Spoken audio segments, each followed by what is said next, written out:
Y es momento ya también de conectarnos con Rafael Sagnich, quien es gerente de estudios económicos de Comex Perú. Con él vamos a hablar un tema muy importante que también es de preocupación en todo el país y Arequipa obviamente, es sobre la crisis económica del país y Arequipa, pues no, vamos a conocer un poco con él cuáles son los factores externos y el riesgo de control en el precio de alimentos y de los bienes. Ya está con nosotros Rafael Sagnich, buenos días, bienvenidos a Telemundo Noticias. Bueno, muy buenos días a todos ustedes, gracias por la oportunidad. Bueno, se habla mucho de que ya estamos o estamos cerca a una crisis alimentaria. Rafael, bajo tu experiencia, ¿estamos ya afrontando una crisis sanitaria, una crisis alimentaria, perdón, o está por llegar? Y en todo caso, ¿qué hacer ante esta crisis? Mira, desafortunadamente para todas las economías del mundo, en particular las economías en desarrollo, el escenario inflacionario que se vive a nivel mundial, sumado a la crisis de contenedores, la guerra entre Rusia y Ucrania, pues lamentablemente se traduce en mayores precios de los commodities, de los principales alimentos a nivel nacional. Entonces, es natural de que a la fecha pues tengamos una inflación acumulada a 12 meses que supera el 7.5%, ¿no? Eso es algo que no habíamos visto nunca antes, hasta antes, ¿no? Después de la época hiperinflacionaria.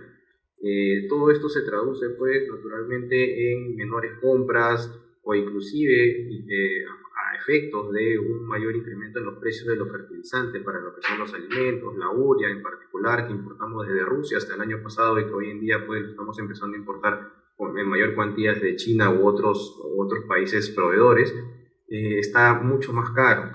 Hasta el año pasado hablábamos de un saco de urea en alrededor de los 60 soles, hoy estamos hablando de un saco de urea pues llega casi a 300 soles, ¿no? Es un incremento muy grande y digamos que los principales consumidores, compradores de urea para sus campos, pues estamos hablando de productores de maíz, arroz, papa, ¿no? No estamos hablando que probablemente en la campaña del 22-23 no vayan a tener las mismas rentabilidades de siempre, que pueda haber menores recursos, menores productos. Si no es cierto, algunos otros agroindustriales, inclusive agroexportadores, vienen adquiriendo fertilizantes de nitratos de potasio y otros tantos más químicos, pero lo que es la realidad pues es que las importaciones de urea vienen cayendo en volumen y aumentando en valor a propósito de estos incrementos en precios. Entonces, estamos a puertas de seguramente que en la campaña de 2022, es decir, la segunda mitad de 2022 y parte de 2023, ya tengamos complicaciones al respecto de accesibilidad a distintos productos alimentarios, más aún, sobre todo, a las personas más vulnerables, ¿no? Estamos hablando de los pobres, ese 25% de la población estimado por el INEGI a 2021, ¿no? Que lamentablemente ve cómo la canasta básica de consumo, monetariamente hablando, viene incrementándose. Hasta el año pasado ya inclusive Apoyo Consultoría hizo una estimación de que para una familia de 4 integrantes estamos hablando de más de 800 soles, ¿no? Cuando teníamos pues alguna vez que la canasta básica no pasaba ni los 360. Entonces es un golpe duro y bastante fuerte, a lo cual pues se le pide al gobierno, al ejecutivo, a los principales técnicos que atiendan esas demandas para efectos de aliviar el bolsillo de los consumidores. Es cierto, tú lo acabas de mencionar que se siente, ya estamos en una crisis alimentaria, sin embargo el gobierno parece no tomar cartas en el asunto y es más, ¿no? Dicen ellos que no hay o no estamos en una crisis alimentaria, desconocen o hay un desinterés. Bajo esto, ¿qué debe hacer la población? ¿Qué debe tomar en cuenta para que el impacto no sea tan fuerte como el que ya se siente o se espera que va a ser esta crisis alimentaria? Mira, si fuese impactos en productos específicos, a propósito de oferta de productos, estaríamos hablando quizás de alternativas, buscar sustitutos en materia de alimentación. Sin embargo, como vemos, ese incremento en los precios golpea a todos por el lado del transporte, por el lado de los combustibles, el precio del petróleo, ¿no? Entonces, desafortunadamente, estamos a la merced, digamos, de una mejor aplicación de políticas públicas de parte del gobierno de turno. Entre estas medidas que se podrían aplicar, por ejemplo, de manera temporal, debería contemplarse la entrega de bonos o a beneficiarios de programas sociales que compensen ese aumento de los precios de los productos de la canasta básica. por ejemplo, la rebaja de los recibos en electricidad y otros servicios, fortalecer el programa Caliwarma, mejorar el apoyo, por ejemplo, a los comedores populares y ollas comunes, ¿no? Buscar todas esas herramientas, esos canales de distribución para asegurar un menor impacto en el bolsillo de los consumidores, verlo tal cual lo vivimos en el periodo más álgido de la pandemia, en el 2020, cuando no se tenía gente trabajando y se necesitaba mucha gente para comer. Ese es el mismo nivel o grado de crisis en el cual estamos hoy en día, porque el incremento de los precios, más aún, no sabemos cuándo va a terminar. Es un escenario de bastante incertidumbre que podría prolongarse hasta el próximo año. Y si desde el gobierno, desde el Ejecutivo, no se toman acciones hoy, podremos estar hablando de tragedias hasta el fin de año. ¿Hay una estimación de a cuántos peruanos específicamente va a afectar esta crisis alimentaria? ¿Hay una estadística sobre ello? De momento, lo que tenemos es que para atender las políticas públicas en el marco de esta inflación global, esta crisis alimentaria, crisis de precios que estamos viviendo, naturalmente, o es evidente que va a golpear a los más vulnerables, a los más pobres, que son estimados, pues, leí el año pasado, alrededor del 25% de la población, ¿no? Y seguramente un poco más, unos puntos más, a propósito de que vaya incrementándose aún más la canasta básica. La canasta básica, como verás, es, en el caso de las personas vulnerables, representa lo que es alimentos y bebidas, casi el 50% de sus ingresos. ¿No? Casi 50% de sus ingresos. Entonces estamos hablando de que si una familia apenas tiene 800, una canasta básica de 800 soles, prácticamente la mitad se está yendo a lo que es alimentos y bebidas, lo cual le queda muy poco para lo que es el tema de salud, transporte, vestimenta y demás. Entonces es un escenario bastante complicado.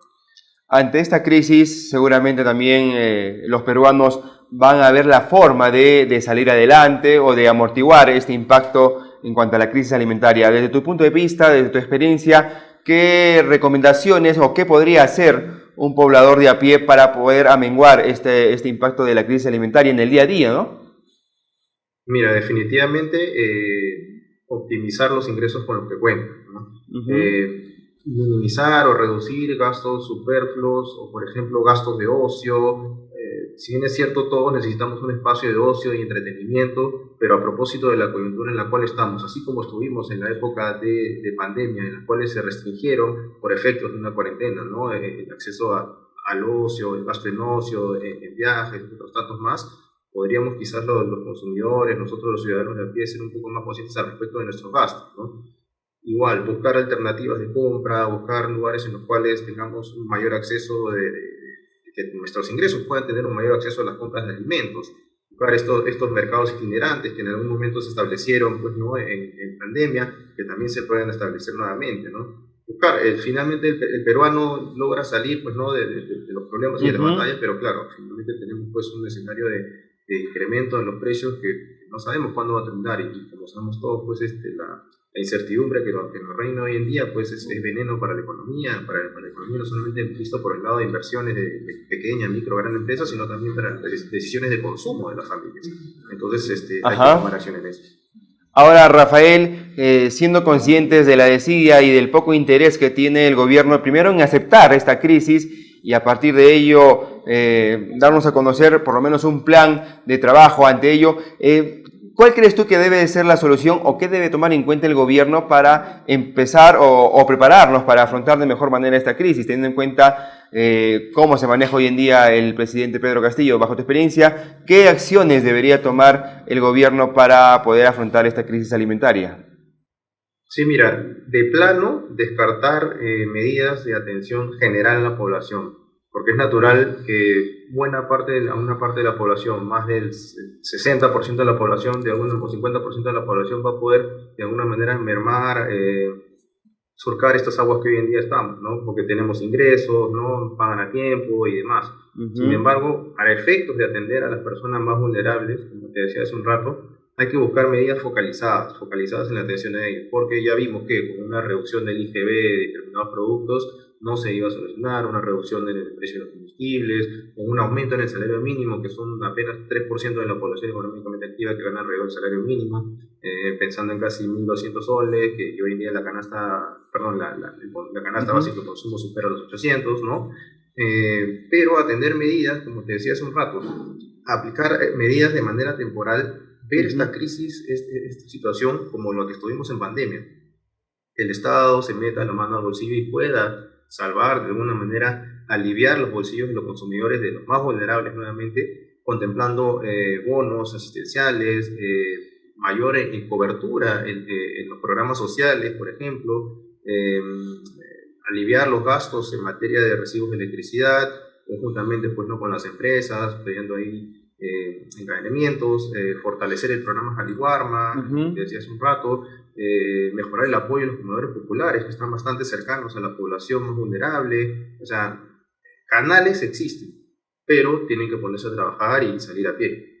Es importante también saber de que no solo por parte del gobierno está la solución para afrontar esta crisis alimentaria, también la población tiene que ser consciente de que estamos en una situación complicada y también tiene que poner pues cartas en el asunto, ¿no? Porque a veces la población no quiere creer o no acepta la situación, la crisis económica por la que estamos atravesando, y también ellos son los que agudizan quizás esta crisis. Es importante también el rol de la población, ¿no? Sí, y lo peor de todo es que es el propio gobierno, este gobierno inclusive, es que a raíz o a través de estos consejos de ministros descentralizados, viene lanzando la idea de que si se cambiara la constitución podríamos controlar los precios, ¿no? Y ya sabemos qué pasa cuando se controlan los precios, cuando se establecen precios mínimos inclusive para alimentos. Ya lo vivimos en la época de García I, ¿no? Se genera escasez, colas, mercados negros, mayores precios, pierdes competitividad, se genera mayor descontento social y ahí es donde terminan las cosas que se generan, pues, por ejemplo, a alimentar el tema del terror y demás en la población, ¿no? O sea, en buena hora tenemos organismos independientes como el Banco Central de Reserva u otros tantos más, que impiden, pues, ¿no? que establezcan precios mínimos, porque ello sería muy perjudicial para la economía, ¿no? Y así pues, si es que realmente queremos hacer cambios de mayor impacto en nuestra constitución, porque veamos que efectivamente toda norma, toda ley es perfectible, ¿por qué no pensamos en las modificaciones en el capítulo 14, por ejemplo, respecto de la ley de centralización? Es evidente que hay un gran problema en el interior del país, ya sea en municipalidades o regionales, que no están ejecutando eficientemente los recursos públicos. Esos recursos que se generan a partir de la inversión privada, que la inversión privada representa el 80% de la inversión total en nuestro país, esos recursos que se generan por canon, regalías y otros tantos más impuestos, no se están traduciendo en bienes y servicios públicos de calidad. Con todos los cuantiosos recursos que se han generado por más de 21 años de crecimiento interrumpido, deberíamos tener otro país. Deberíamos tener ciudades satélites a nivel nacional, ¿no? Pero no lo tenemos así. Y el gran problema es ese, que esos recursos que se generan no se están traduciendo en bienes y servicios públicos de calidad para el ciudadano en el interior del país. Rafael, para terminar, ¿consideras que esta crisis por la que atravesamos es una de las peores que tiene el país? Recordemos históricamente las crisis o los ciclos económicos, seamos conscientes de que existen. Siempre va a poder haber una crisis mayor, más aún atenuada o incrementada por la desidia o ineficiencia de las acciones de los gobiernos de turno, ¿no? Lo que debemos hacer ahora es fortalecernos, promover más inversiones, generar más producción, una economía mucho más competitiva, ya ni siquiera para salir de esta de aquí, sino prepararnos para la que viene. Porque es natural que va a ser así. Hemos tenido una pandemia en el 2020, en el 2008-2009 tuvimos una crisis internacional financiera, ¿no? Que digamos, no habría sido de la misma magnitud que lo que viene pasando ahora, pero imaginemos nosotros que esta guerra, estos enfrentamientos entre Rusia y Ucrania se agudicen aún más, ingresen nuevos actores, se prolongue por 2, 3 años. O sea, estaríamos en un escenario mucho peor y seguramente, como ahí mencionas, pues una de las peores crisis a nivel internacional. Ok, Rafael, estamos muy agradecidos por tu tiempo aquí en Temuno Noticias y por explicarnos un poco cuál es la situación real de esta crisis económica, social y esta crisis alimentaria, pues, en la que ya estamos viviéndola, ¿no? Y ojalá que, como dices tú, tanto el gobierno como la población misma pueda salir adelante. Muchas gracias, Rafael, seguramente estaremos en contacto más adelante. No, gracias a ustedes por la oportunidad y cuando quieran.